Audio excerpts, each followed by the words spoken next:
Hello everyone from Ali at 11th House Wales, and welcome to a weekly appointment. Today we're going to talk about physical pain. And it is something that we have talked about before, about pain in general, but there's always been an emphasis on psychological pain, on difficult emotions, for example. And you might or might not be surprised to learn that there is a lot that we can do, for example, with hypnotherapy techniques by harnessing the power of our minds to improve and alleviate the experience of physical pain as well. And in fact, the brain processes both psychological and physical pain in the same areas. So effectively, if you are looking at brain activity, they are indistinguishable. So there are four main ways that hypnotherapy looks at dealing with pain. And the first way is by looking at muscle tension and alleviating muscle tension. Now, muscle tension is an effect which is very, very common in the experience of pain. If you think, for example, of breaking an arm, you are so intent, your muscles are so intent on keeping your arm still and not letting it move because it might make things worse. That it is very, very uncomfortable. And then once you've got your arm in a plaster cast, instantly you feel better. You feel that you can relax that arm because the onus is not on your muscles anymore, that you've got the plaster cast to keep it still, keep it in place. So the more that we can relax that muscle tension around the pain, the more we can help. So that is one facet of the experience of pain that we can alleviate. And we have looked at techniques to relax before and relax muscles before as well. So I will put the links to those videos in the description so you can go back and look.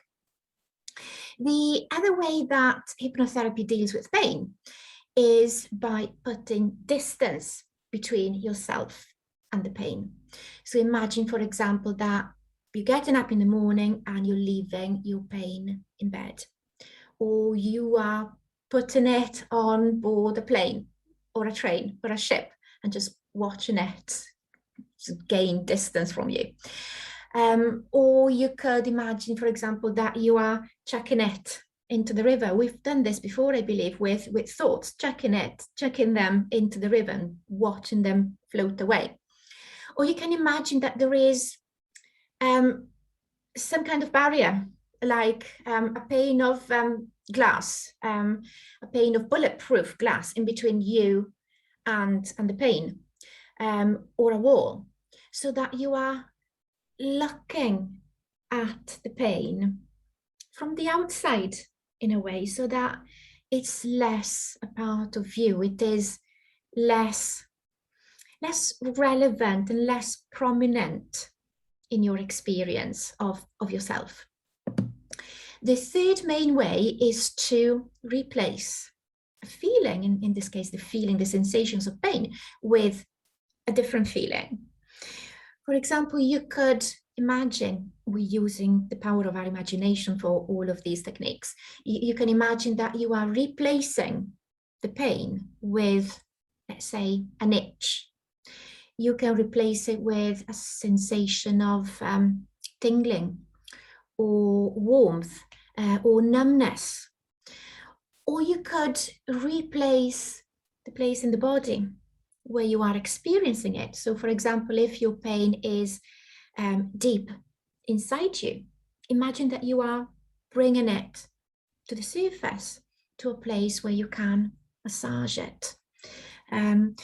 Or something that I play about when I've got a headache and I need to work through the headache, is I move it to, usually I move it to my jaw or my nose, which are places that I can feel I can deal with that pain better. It might be a little bit too much of a stretch, too big a leap to say, right, I'm going to just switch off the pain. Or you might be able to do it. Children do this very, very naturally, very easily. They imagine that they've got a switch and they just switch off the pain.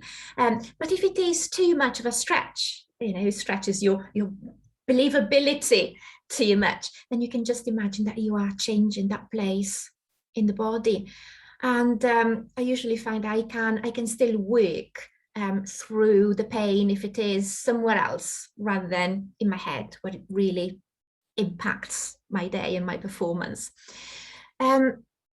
The fourth main way is something that we have practiced together before, and I think we practiced it, if I remember correctly, with an emphasis on psychological pain as well. And might have mentioned you can do this with physical pain as well, which is to change the image, because we have an embodied experience of pain. We have this image of pain that you can either have naturally or construct and summon up. So within this image, change all of the details. What does that mean? You can imagine the pain has a color. Change the color to something that feels more comfortable. You can imagine that it has a shape inside you. Change that shape to something that feels more comfortable, and change all of the details. Change the way, the consistency, the way it feels, the temperature. If it has a movement that you imagine it is making inside you, change that movement as well to something that feels more comfortable. Change the sound if it is making a sound. If it's not making a sound, you can superimpose a sound on it, which feels soothing to you. You can superimpose a smell on it, which you enjoy, which feels comforting and soothing.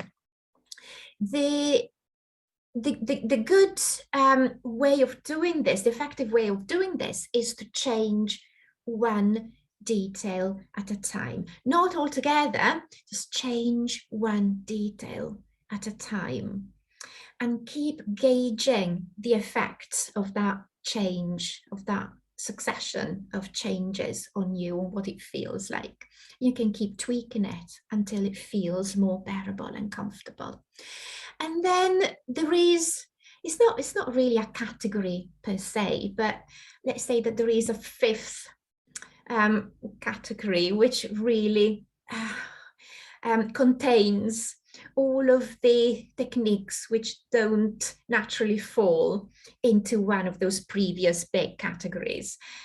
So in this category, in this very broad box, you might find things like the control room, which again we have practiced before together, and we'll put the link in the description. So the control room of your mind is where you find all of the panels and levers and switches and dials regarding all of the ways that your mind works. So this is where you can tweak the intensity of thoughts, behaviors, responses, emotions, feelings, and all of that. You can also use breathing techniques. So you can imagine that you can breathe in a sense of comfort. And again, you harness your imagination. You can visualize this comfort spreading through your body as a color, as a light. It can be other stimuli as well. You can visualize it as a sound as well. And then you breathe out the discomfort and visualize that in the same way. You will be surprised just how much you can achieve by harnessing your mind. I really hope that this has been useful to you. As I said, I'm going to put links to different videos in the description. I just wanted to give you a bit of a summary, a comprehensive video that includes many techniques that you might want to look at for dealing with physical pain. So I really hope you found this useful. Of course, I am here if you need any more information about this. Feel free to get in touch with me at 11th House Wales, and I will see you here next week, same day, same time. Until then, have the most wonderful week. All the best from me. Bye. Bye-bye.